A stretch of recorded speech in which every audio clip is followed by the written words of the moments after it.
Today's episode is brought to you by our partners at Bet River Sportsbook and Underdog Fantasy. Get a 100% deposit match up to $100 using the code FIELD, F-I-E-L-D.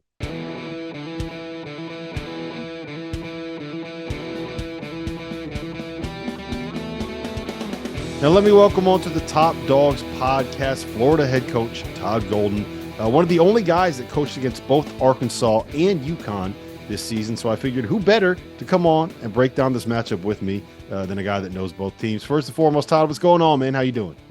I'm doing great, Rob. I appreciate you having me on. Unfortunately, we didn't beat either of these teams, but we played them, and they're both really good, man. This is going to be a great matchup. So let's start with this. One of the things that he loves to do, especially when it comes to tournament time, is figure out a matchup, figure out a way to kind of exploit a team and kind of go at it over and over and over again. Is this like, how unique is that as a coach? I think you see that a lot more in the NBA than you do in college.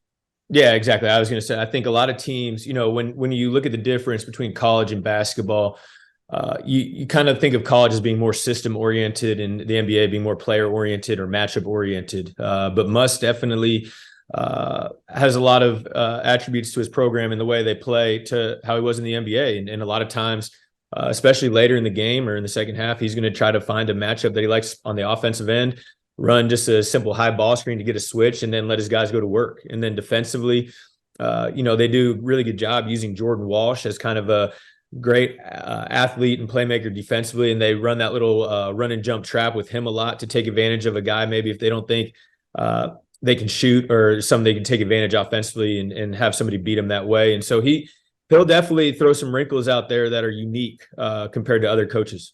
Yeah, it's interesting the way that you phrase that, because I think what Hurley does, I don't know if I'd frame it as a system, but they're very much a set-based offense. They have what they want to run, they have a counter to that, then they have a counter to a counter, then they have a counter to that counter, and they have 75 different variations of all that kind of stuff. So how difficult is it to kind of prepare for what UConn wants to run offensively?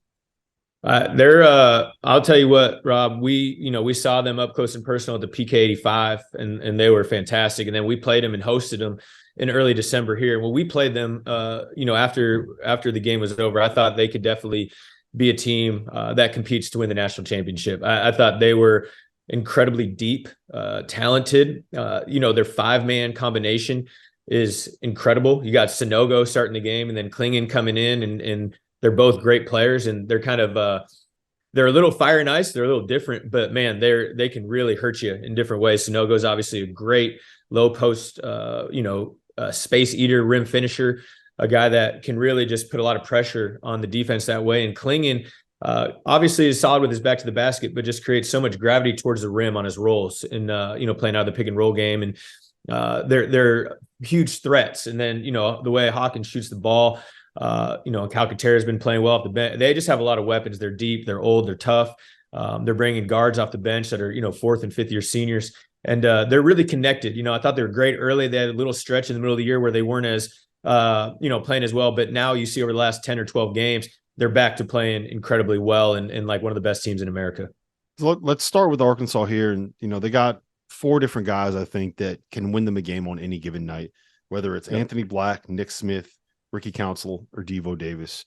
They all kind of do different things, but who's like, when you're coming up with a scouting report, like, is there any guy that you just kind of say, all right, we have to take him away first? Or is it just, you guys have to win your matchup tonight? Yeah, you said it. Like, and again, this is where Muss is unique. Like, if he feels he has 4 guys that can attack, right? And I think, Ricky, Nick, and Anthony Black are the 3 that really, can make great one-on-one moves or take advantage of matchups. Devo is a fantastic player, but he shot the ball really well this year, which has been huge for them. But those 3 are the ones that can really, I feel like, make a one-on-one play and get downhill. Anthony is more of the kind of the head of the snake in terms of bringing the ball up, getting them into their stuff. But Ricky and Nick, the way they can make plays and go get baskets is something that, as a coach, it makes you feel tough, because there's not like something that you can execute on a scout with those guys. It's like, hey, they're going to get you in the middle of the floor. They're going to put it on the deck and they can live in the mid range. They can get to the rim. And it's, to your point, you got to guard your yard a little bit. And if you help too much, they have a great rim presence with the Mitchell brothers, Jalen Graham off the bench, guys that can really make you pay for that. So Arkansas team that, early in the year, great, middle of the year, injuries, trying to figure themselves out. But even after going 8-10 in the SEC, is one of the most talented and one of the best teams in America. So if you are Arkansas, what's the first thing you're looking to try to stop on UConn? Is it don't let Sanogo get those deep post touches? Is it don't let Hawkins run off of these screens? Is it don't let Tristan Newton turn a corner and get to the what is the first thing on your scouting report when you're saying like, okay, we got to slow these guys down?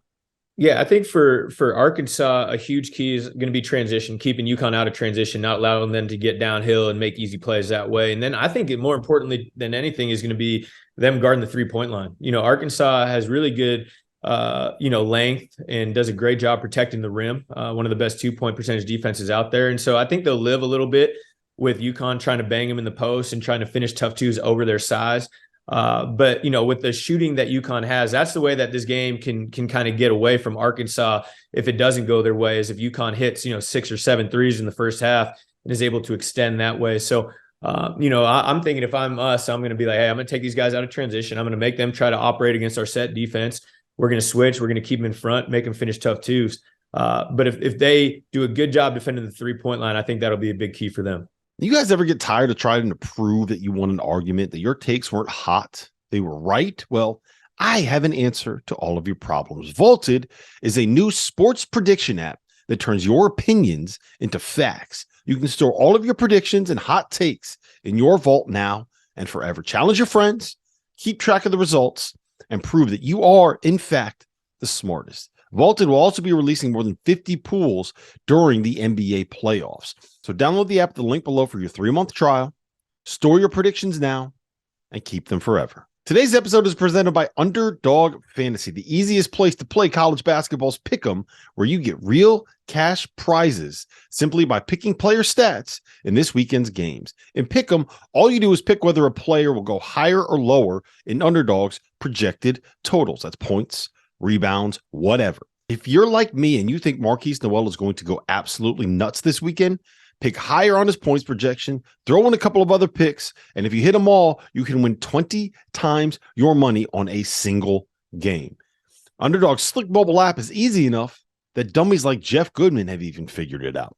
So go to UnderdogFantasy.com or download the app and use the code FIELD, FIELD, to get a 100% deposit match up to $100. Get in on the madness now. Guys, bad news. My bracket is busted and has been busted since the first day of the NCAA tournament. But don't worry, because if you're like me, you get a second crack at this. Run Your Pool is hosting a Sweet 16 pool for us. There's $500 in prizes on the line for our Sweet 16 challenge. So you get to compete against me and Fanta and Terrence Oglesby and everybody else on the field of 68 one more time. So make sure to check out Run Your Pool if you need to host any bracket challenger pool moving forward. They have more than 50 game types for every sport that you can think of, from a traditional bracket pool to things like survivor games to head-to-head games, and my personal favorite, squares. Everybody loves squares when it comes to March and the Super Bowl.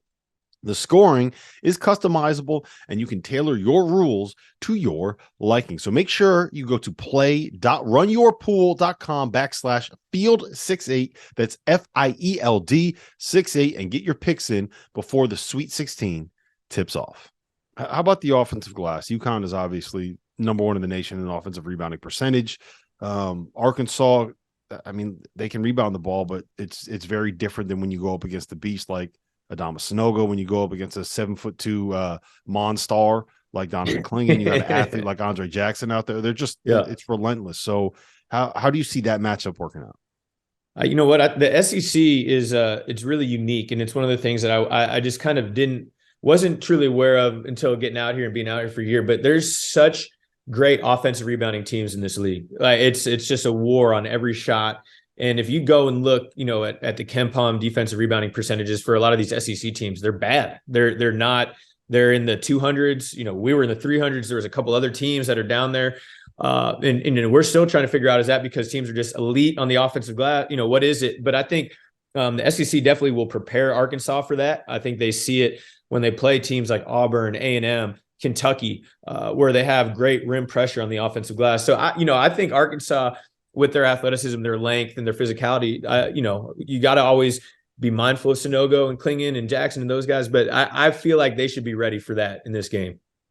I thought one of the interesting things that happened down the stretch of the Arkansas-Kansas game was that the matchup that it seemed like Muss wanted to get was Ricky Council going up against whoever the Kansas 5-man was, force that switch, and then not only do you have the mismatch 1-on-5, but you got 5-on-1 under the basket. I don't know if that works against UConn. So is there a chance that Arkansas could go small? Do they have someone like, let's just say they play Jordan Walsh at the 5 with the 4 guards out there. Is he tough enough that he'll be able to deal with Sunogo in the post? Will they post trap? Like how would they defend that if that's what they want to go with? Yeah, I'm not sure. I don't know if Muss would do that. If they did, Walsh is a really tough kid and a really good defender. And why I'd say, for being a freshman, just really mature in the way he approaches the game and the way he competes. And that might be a thing they want to do is like, hey, let's make UConn feel like they have a little bit of an advantage inside, and Jordan's going to fight to front and do a good job keeping it out of there. If they try to lob one over the top, maybe use our athleticism, go get a steal and a run out or get tight and trap that thing. But again, we're taking away the 3 by being small because we can switch on the perimeter and we can, make them try to finish or get the ball inside. So again, I won't put anything by Muss to bust it out in a game like this. And he's going to always have some up his sleeve to be prepared to compete against a team like UConn. How difficult is it to go up against a coach that is going to kind of like, it feels like you can't really game plan from Muss. Like he's going to find something in game. He's going to create a matchup. And again, a lot of it is just, our dude is better than yours. We're going to go out there and try to see if we can get a bucket kind of a thing. Yeah, no, I think it's something that's real. I think there's a couple teams in our league that play that way where their main goal is they're going to take you out of your offense, not let you run what you want to run and make you make one-on-one plays all night. And obviously that is going to be an advantage to the team that has more talent, more guys that can make those plays. And so Muss will definitely try to do that. And I think that's something that you can watch for early in the game and see if those UConn guards, specifically Newton, is going to be able to take guys off the bounce one-on-one and what that play is going to look like. And if he's going to settle for tough jump shots or if he's going to be able to get downhill and make plays out of the paint. But that's definitely what Muss is going to try to make them do is make skilled one-on-one plays over their length. All right. Last thing I got for you, Todd. I'm not going to make you make a prediction on who wins, but I am going to make you tell me like, what's the one matchup, the one part of the game, the one aspect of the game where you're circling and saying, okay, if this goes towards UConn, they win. If this goes towards Arkansas, they win. I think the key, again, for Arkansas to really give themselves a great chance in this game is going to be the three-point line. That's an area that's been an issue for them all year, is being consistent and shooting the ball well. UConn's going to make them make some shots for sure and make them prove that they can do that before they really extend their defense. And so I think the battle of the three-point line favors UConn going into the game. And so that's something to watch that way. And I think for UConn, it's going to be making Arkansas make tough twos over them all night. If they're going to allow Arkansas to get in transition, which is where they're great. And when they really started playing well in the second part of the year, they were taking advantage of it. It actually started at Kentucky when they won that game at Kentucky. They were getting downhill in transition for the whole second half. But if Arkansas can do that and take advantage of their multiple ball handlers and guys that are good decision makers and get easy baskets that way, that's going to benefit them. But if they're forced to run against UConn's set defense, I think that could be a long night for them. So those are the two things that I'd be watching for, especially in the first half, to see how that game goes. All right, Todd, listen, I appreciate the time. Thank you for jumping on with us. I know coaches this time of year, it's a lot busier than people think. So I appreciate you taking some time out of your day and hanging out with me. You got it, Rob. I appreciate you, man. And enjoy the Final Four, and we'll see you soon.